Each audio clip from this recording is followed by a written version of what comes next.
Hello everyone and welcome to today's video where today we're going to be reacting and just having a watch to MatPat's final Fnaf theory video.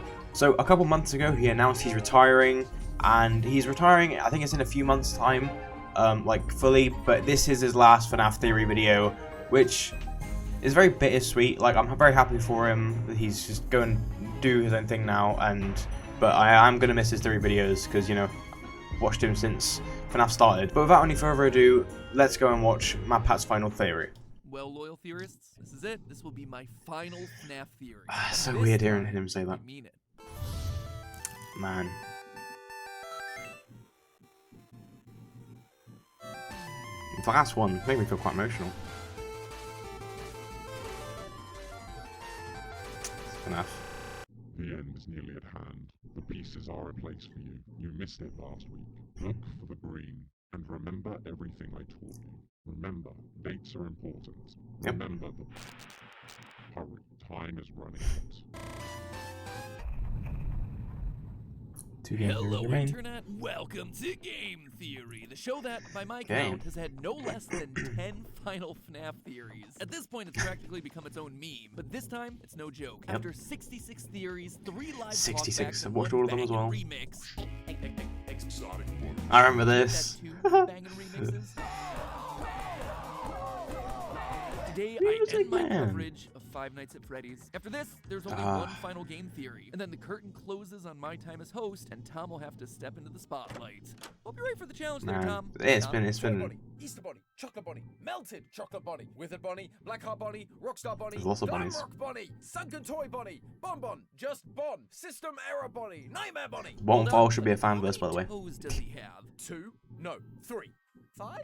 Again. The first step of Fnaf theorizing. Slowly losing your mind. I think he's gonna do just fine. You know, I did consider making my final theory about Fnaf, but I actually have something really special planned for that one. So special, in fact, that we're gonna be doing a premiere for it on this channel next Saturday. We might be do that and do a reaction to that as well. Eastern, 11 a.m. Pacific. We're gonna have some fun. It's in 4 you guys days. will be able to chat with me live. 2 days when the video video's out. releases. And who knows? There might even be some secrets to find. And most importantly of all, I get to say my final goodbye and thank you to all of you for the last 13 years. Yeah. So that's next week, March 9th at 2 p.m. Eastern, 11 a.m. Okay. Pacific. Make sure you're We'll probably do a video on subscribed that so as well. you're notified when that one goes live. Speaking of March 9th, just a quick reminder that that's also the final day of sales for my U2s. Once I retire as host, I do on want the to get night this. March, it too will Can't get it in the be UK retired yet and though. gone forever. So if you do want this little piece of game theory history, or you know, your own little psychic friend Fredbear, head So on over nuts, to man. youtubes.com or click the link in the description to This grab is- your this is like a Mad whole Hat era figure and ending right Fnaf now. pins before they're nothing but a distant memory. Kind of like Dream Theory. But enough housekeeping, it's time to talk about Fnaf. And let me tell you, I've spent a long time thinking about this one. How do you end a series like this? Should I just do a normal theory about some minute detail? Doesn't really feel final, you know? Plus, I'd probably end up calling someone a robot, and then a bunch of people would get mad at me again. Should I redo the ultimate Fnaf timeline as one final, here's the lore? Well, that would certainly be big, but it also doesn't feel like that much was changed post-Ruin and Help Wanted 2 from what we did at the end of last year. So I didn't really want to be redundant either. You can see the struggle that I was facing, right? This episode, it's a big deal to me. It is literally the end of my legacy with Fnaf. And you see, that's It's so gonna weird hit that it me, is, man. legacy. Typically, Fnaf theories are born out of the small details, but what if I took a step back and looked at the big picture? What if instead of counting animatronic toes or dead kids, I took a meta approach and just looked at the entire legacy of Fnaf? I'm sure we're all familiar with the butterfly effect, right? The idea that a butterfly flapping its wings could cause the smallest of changes in the air, which could potentially lead to a tornado forming. Well, the term actually comes from the research of meteorologist Edward Lorenz, who, back in 1963, decided to round some numbers in his data. He condensed one variable from 0.506127 to just 0.506. And yet, that tiny change right there completely threw off his computer's weather models, transforming sunny skies into violent storms, hence the whole tornado thing. This realization that small changes in data could yield such tremendously different results ultimately threw off science's entire understanding of nature. Before Lorenz, people thought that the universe true. would ultimately be predicted. Not many people pay attention to the bigger picture these days with Fnaf. The idea that the Everyone parts just of the really universe looks into worked the like really machines, small and eventually, details. If you understood how the parts worked, you could predict practically anything. French mathematician Pierre-Simon Laplace actually said basically the same thing. Eventually, we would get to a place where nothing would be uncertain. And yet, Lorenz showed us that one small change, one minor mistake or estimate or imprecise measurement in a complex system could have a domino effect at a massive scale, resulting in changes that you would never see coming. For example, in 1928, Alexander Fleming discovered that there was mold in his petri dish, but rather than just throwing it away or cleaning it it up, he decided to study it, which then led to the discovery of penicillin, a life-saving antibiotic that could be used to treat meningitis, pneumonia, gonorrhea, syphilis, blood poisoning, and many others. Or if you want another example, you have the explosion of hip-hop music largely owing its origins to a random lightning strike in New York City. In I did not know that. 1977, a bolt of lightning put the city of New York into a 25-hour blackout. So what do you do for all that time that you're stuck in the dark? You loot and pillage, baby. New Yorkers started to ransack storefronts, including music shops full of instruments and supplies. Suddenly, expensive DJ equipment was in the hands of young aspiring musicians eager to experiment with hip-hop, which was a new genre of music just hitting the local scene. And thus, hip-hop was truly able to thrive. History is full of these sorts of stories, from the foundations of medicine and music to even stuff as extreme as the origins of both World War I and II. Why do I bring all this serious stuff up in relation to Spooky Bear Game? Because Fnaf is one of those rounded variables. One decision by Scott Cawthon reshaped gaming and YouTube and the entire entertainment world as we know it. And that's not an exaggeration for effect. One man's decision to not give up, to try again in the face of rejection and adversity, literally shifted billions of dollars of the economy and affected hundreds of millions of lives in ways that are incalculable. And that honestly probably wouldn't be here if Fnaf wasn't the thing. Fnaf theory. Fnaf shows us that by not giving up, one person can have a profound effect on the course of history itself. I feel like the origin story of Fnaf's been talked about to death, but just to set the stage here, despite hitting it big with Fnaf in 2014, its creator Scott This is nostalgic. games at that Oh dear. point It makes for my 20 eyes water. years, since 1994. And yet, even in those earliest days, you can tell that Scott had a fascination with creepy robots, working their designs into projects like the sci-fi Iffermoon. It'd be cool if we got more of these Easter eggs, like Soul Dozer in Fnaf World and stuff. Legacy of Flan has a final boss that has what looks to be the first appearance of what would eventually evolve into the Mangle. But despite producing a lot of games, none really ever caught the public's eye. And then came Chipper & Sons Lumber Company, where initial reviews, what few there were rough. And as the story goes, it was the reaction to James Stephanie Sterling that would change the course of Cawthon's career forever. Thank God for her. It's just all over the place, and that thing looks like it's gonna kill your children. I imagine the phrase, "kill me," is stated over and over again in the world of Chipper and Sons. Oh, they're robot beavers. That's not good. I think he's the only living thing in this world. This repeated criticism, plus the lack of financial stability, brought Scott down to his lowest. Ready to quit games, he decided to try one final time and lean into the thing that had been leveled at him time and time again, the creepy robotic animations. And thus, And it ended up Five being Nights all of at this. Freddy's was born. And that right there, that's gonna act as our nexus point. That's actually nuts how One it flap started, of a isn't it? butterfly wing. The decision to make a final game instead of just giving up. Now, let's see how it all maps out from there. Let's start with just the obvious. That's one of the biggest franchises ever. That one game, over the course of the last decade, has spun off into 12, which honestly, I've never truly sat down and processed. But believe it or not, there are 12 of these things, depending on how you count them. The entire And Freddy in franchise Space 3. sold 9.9 And the million fanbus. copies on Steam alone, which in total Mad. has an estimated revenue of Almost a 10, by the way, for the 10th anniversary. That's That's not funny. even including the console and mobile ports or the number of microtransactions for Fnaf AR, which itself had over 40 million downloads. It's also worth pointing out that of the Only 9 days 94 left of million FNAF AR. 55 million of that was just from Steam sales of Security Breach, because that one was actually at full price as opposed to all the others, which were either free or a couple of bucks. And while the first 4 FNAF games were entirely a one-man job, the rest have included voice actors, composers, entirely separate game studios like Steelwool, Especially and Lumix. Steelwool, Even to like this the last day, we're seeing this 4 continue with games. studios like Megacat, who up until now have been focused on releasing games on retro consoles, very niche market. Working on- but they're that working made on it Into the perfect to Pit. create the retro-style pixelated FNAF game Into the Pit, releasing later this year. I'm so excited for that. These smaller companies that aren't insanely well known, Scott's not only been able to make bigger, better games, he's also been able to use his single game I think Ruin's the best thing millions FNAF of thing ever made. eyeballs and millions of dollars into each of these companies. He chose As a very result well. of their work with FNAF, Illumix started working with Disney on features found throughout the parks. And if Steelwool ever do release a game outside of FNAF in the future, you can bet that it's gonna It's have gonna be its own very fan good. base attached to it because people now know about them and they're gonna want to see what other work they can do. So Steelwool's the that's goat. on the game side, or at least it's on the official Look at game all those side. But games. stopping there would be overlooking the much bigger impact FNAF has had on the games that haven't even been released yet. This one series inspired a nothing there. whole new generation of game designers unlike any game that's ever really come before. All of them cutting their teeth on a genre that Too. exploded in the mid-2010s, the FNAF fan game. Five Nights at Treasure Island, So Five many. Nights at There's so Wario's, many. Pop There's Goes, The Joy thousands. Creation, Those Nights at Rachel's, Afton Build, Glitched Attraction, Bloody Nights, Juniors, Day Shift at Freddy's. I'm glad Juniors got mentioned. Juniors, I wish was fanverse. I could go on and on and on for days. Some of these were just for the memes, others were more serious attempts at making games inspired by Fnaf, and many of them were just taking the world that Scott had created and broadening it outward into the game that they wanted to see made. If you go on Definitely start doing more you'll fan find games on the thousands channel of at some fan point. games, and I do mean thousands. If you search just for Fnaf and select games, you're presented with 36 games per page and 277 Jesus. That is 9,961 games that are tagged using Fnaf.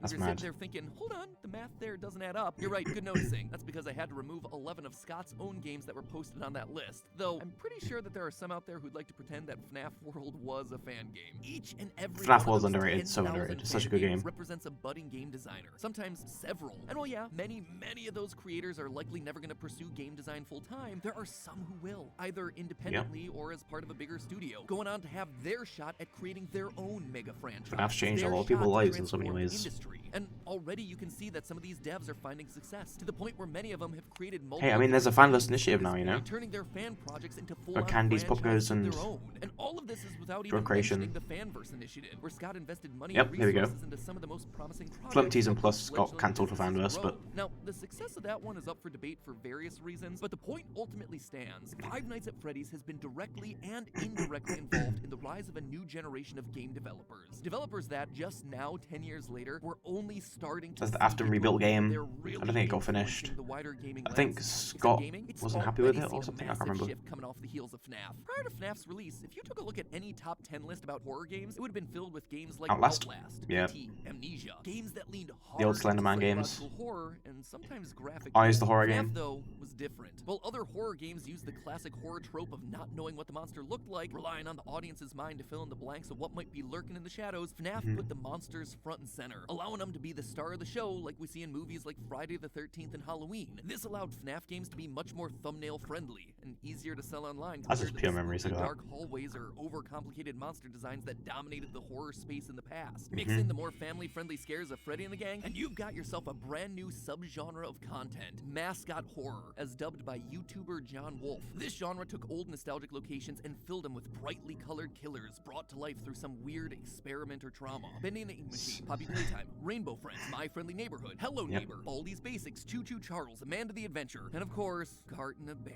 Man. And that's not even dipping into the hundreds of lesser-known titles like Joyville. It was Fnaf who paved the way for all of these games. Poppy sold 2 million copies in 2 years. Poppy's and mad has big made now over because $30 chapter 2 million and 3 in one. just off of its 2 major installments. Hello Neighbor is a thing that continues to exist. And while people complain about oversaturation in the market at this point, there is no denying that the formula has worked extremely well for the better part of the last 10 years. But maybe you're sick of games. You want to read a book? Well, I hope you're excited to read the 7 Hello Neighbor books, 5 Bendy books, or the Poppy Playtime Employee Handbook that's coming out later this year. Mascot I'm gonna get horror that Poppy franchises Playtime one. now also line the I have a shelves Bendy with one. I have the local Illusion of Barnes Living and book. Noble. Why? Because Fnaf did it first. Oh sure, Scholastic had done some video There's so game many book FNAF publishing books. in the past, mostly guidebooks and activity books, but after the success of the Fnaf trilogy, they began to publish I wonder if other they'll do another video games trilogy like at some point. Assassin's Creed Last Descendants, World I of have that book. Warcraft Traveler. This led them to launch an entirely separate wing to their business, AFK, the video game specific book department. It's these guys who are publishing all the books that Tom is now gonna have to read.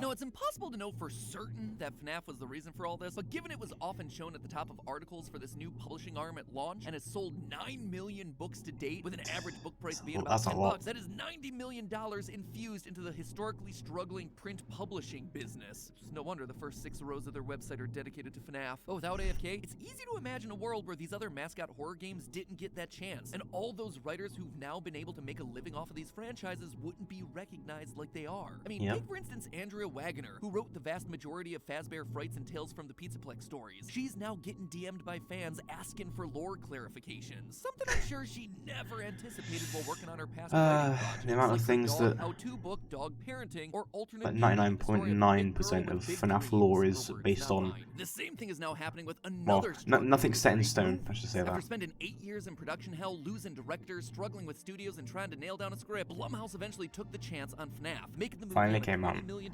budget and earning back nearly $300 million. It If went you don't nuts. think Hollywood has taken strong notice of that, I wonder how they well are FNAF 2 is gonna struggling do. to get butts in Probably seats, better because they're you working are on wrong. You think it's a coincidence that 2 months after FNAF's release, they're making it more Disney horror. announced its They're big focusing on screen horror debut? more for And the while a next film. Poppy Playtime movie was already in the works with Studio 71, I can almost guarantee conversations with studios around it have shifted in the aftermath of FNAF. And who knows what other mascot horror games might end up with movies down the line. I'm surprised there isn't a Hello Not Neighbor only is game it yet. getting indie Movie. game movies greenlit, it's also reshaping film studio priorities. As they continue to fumble around in the dark, struggling to find ways to compete with online content, Yeah. I've literally had conversations with people in the film space about how they're trying to tap into that FNAF audience, that online community. The success of this one film will be shaping the types of movies that get made and how they look moving forward. I guarantee it. But while movie releases mean big bucks for big studios, the economic ramifications go way beyond just extra cash in the pocket of Jason Blum. The FNAF movie was shot in New Orleans, which, since Hurricane Katrina, has been an economically depressed part of the country. Now, I didn't know this at the time, but from speaking to local actors and business owners while I was down pizzeria there looks so filming last cool. year, I learned that New Orleans actually has a long history Wish you of could go film there. production. When the state government of Louisiana first introduced tax breaks for film productions back in 2002, over 1,000 projects happened down there in the span of 7 years. Those productions created jobs, hired locals, and brought millions of dollars back into the city. However, pre-COVID, those incentives were rolled back, and productions have now started to move to other places like Georgia. That's why so many of the local actors and business owners I spoke with while down there were eager to see the FNAF Sparky's movie coffee in shop. town. By shooting in New Orleans, a huge chunk of that $20 million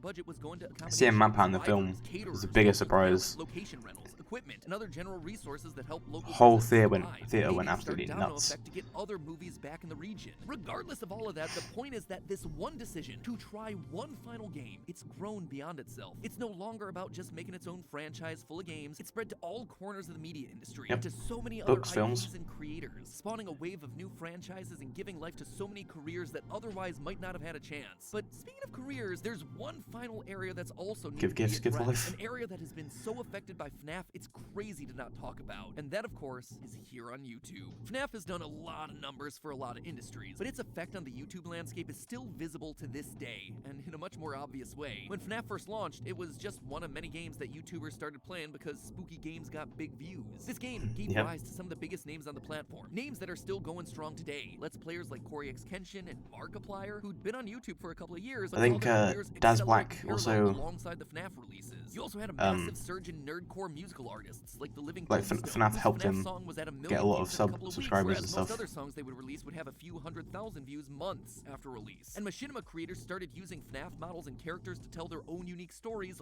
long before the FNAF movie ever hit theaters, racking up literally billions of views. But what truly set FNAF apart were obviously the hidden details cluing fans into the bigger story. This, Just wait, more if than you anything gets else, into the merch, ignited we'll be here the a while. internet's passion like never before. Given Amount rise of to merch there is the now. community, people like Dawko, I've got a crap ton. Muppet, Yeah, I've probably Ryan, got like, Ryan what, Rose, 10% I Fantasy, think. Hyperdroid, John, FNAF, and of course, us, going through this game piece by piece in order to find the hidden story within it. Now, contrary to popular belief, FNAF wasn't the first thing that actually had us creating lore theories. That was always just part of the channel's DNA. But before FNAF, we were coming up with lore theories for franchises where the story was basically well known. Whether or not Majora's Mask is an allegory for grieving, you get the story of a moon crashing down. Regardless of whether Peach is Rosalina's Moon mom, decorating you get looks the a lot like basic Majora's premise Mask, by the of way. Mario Like the moon. Galaxy. Humans certainly might be Pokemon. That's not really affecting anyone's journey to become a league champ. But FNAF was different. It showed that games could be built off of withholding the lore and forcing the fanbase to solve it. By leaving the door open and never confirming anything, Scott allowed YouTubers, Redditors, and just general fans to continually assess and reassess the lore, find new directions, new hot takes. And that means that we're still theorizing about it to this very day. Can it be frustrating? Absolutely. Heck, maybe now that I'm retiring from None of the channel, games have track been Scott solved. down and get some At all. answers out of him. But it's also entertaining. And the success of this theory-based model on YouTube has carried over into the mainstream, where now almost every game and movie release is There's at designed least with theory something crafting in mind. Well, it's in every impossible to game that calculate still the is full not scope of confirmed FNAF on or YouTube. I was not able to fully find that known. there are 106 videos with more than 10 million views each. Together, they total roughly 5.4 billion views on just their very Jesus. own. And if we assume that they're getting the standard gaming CPM on YouTube, which is about $4.55, that then's a total earning across all of those videos of $24,570,000 in ad Jeez, revenue. man. Markiplier's literally gone on record to say that the house that he lives in is the house that FNAF paid for. And he's joked on his Distractable podcast about how lucrative FNAF's been for him. Let's go into a fan favorite here. Five Nights at Freddy's. Boo. So there's two ways I could look at this, right? I could look at it from the game purely by itself, or I could look at it at the dividends it is paid out for me specifically. And that's put him in a position to pursue bigger and loftier projects like the With Markiplier series, and now his movie Iron Lung. One half of the Living Tombstone, Very Sam excited for Haft, Iron is Lung. now writing songs for internet sensations like Has Been Hotel. YouTubers like Fnaf and Rytoast, they've been able to go full-time with YouTube, all thanks to Fnaf. And heck, look at us. Because of Fnaf, we've thrived. We've been able to grow our team, give jobs to dozens of people, and perhaps best of all, we've carved out our own platform that allows us to turn the spotlight onto a next generation of creatives, to make us tastemakers in the space that are able to pay it forward, to make you aware of projects that you should be playing and watching, from Cooking Companions, to The Man in the Suit, to Shipwrecked 64, Welcome Home, Mandela Catalog, Walton Files. The list goes on and on and on. In short, Fnaf created an ecosystem. Really want more philosophy of fanverse, man. I keep saying it, but cycle that benefited itself, to be sure, but also had a halo effect it's so on good. thousands of other franchises looking to get attention. And all of this is without even mentioning other trickle-down effects. Our large platform allowed us to run charity events like St. Jude, paying that blessing forward to help doctors and hospitals working on treatments for childhood cancer, where of course, Scott himself was a sizable and direct contributor year after year. There are also dozens of other charity events coming why from Friday Night Space 2 was made. Dawko, Markiplier, Jacksepticeye, Rytoast, John Fnaf. Not only have these events been able to raise tens of millions of dollars for various organizations looking to do good work in the world, hopefully those events in turn inspired others, you out in the audience or other creators, to adopt a spirit of generosity and giving in their own lives. And again, it all comes down to this one decision. One guy who in the face of adversity and criticism chose not to give up. That is the millions of people and billions of dollars affected by that one Spoopy Bear game. Thank you, Scott. Thank you for all of that. Yeah. And while all of this is cool and impressive and inspirational, it's also overwhelming. It's very right? inspirational. You look at the impact that one decision like this can have, and you feel like you can never live up. I know that's how I feel. Yeah, that's true. But remember, it's all about small decisions making a domino effect. Just being kind to someone else, saying something nice, holding a door, listening to someone's problems, making them laugh. All of those are seemingly small things that can make a massive difference in the way someone's day's going. And that, Very to me, true. has always been the power of these channels. They're a place to learn a little something, a place to brighten your day in some small way, which then you can pay forward to other people in your life. And that positivity, it spreads. It spreads and creates real massive change. That, to me, honestly, is the hardest thing about leaving these channels. Losing that chance to be a force of just a little bit of good in your life. But you know what? I'm not done yet. I'll see you one last time next week, March 9th at 2 gonna be p.m. nuts. That's Eastern, gonna be 11 a.m. Pacific, as I gonna be celebrate nuts. with you one final time as a theorist community. Until It's then, gonna be one as emotional always, theory. remember, it's all just a theory. A game theory. Thanks for watching. Man. That was the last FNAF theory. That's so weird to think about. Wow.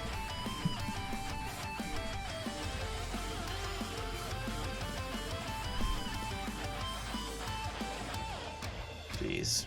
It's so crazy to me that now MatPat's retiring and like he's got one video left. Like in general, this was his last FNAF theory, which alone is mad. Because I've been watching him for ages. You know, I've grown up with FNAF as well, so it also makes me feel really old. Like the fact like FNAF's 10 this year, MatPat's retiring. This is the end of an era. Like it's absolutely insane. You've still got people that can do theories of FNAF. You know, there's like ID's Fantasy, Hyperdroid, Rytoast, and John from FNAF, which is good. Probably start doing reactions to them as well. I wasn't gonna because I didn't feel like I'd talk too much in them because I just wouldn't really know what to say. But I think we will because you know still getting used to doing YouTube and stuff again. But yeah, depending on what the video is, I'll probably do it anyway. But I'll probably do a video on MatPat's last video. That's going to be a very emotional one for me. But I hope you guys did enjoy this reaction video, and I'll see you all again tomorrow for FNAF 2 Part 2. See you guys in a bit.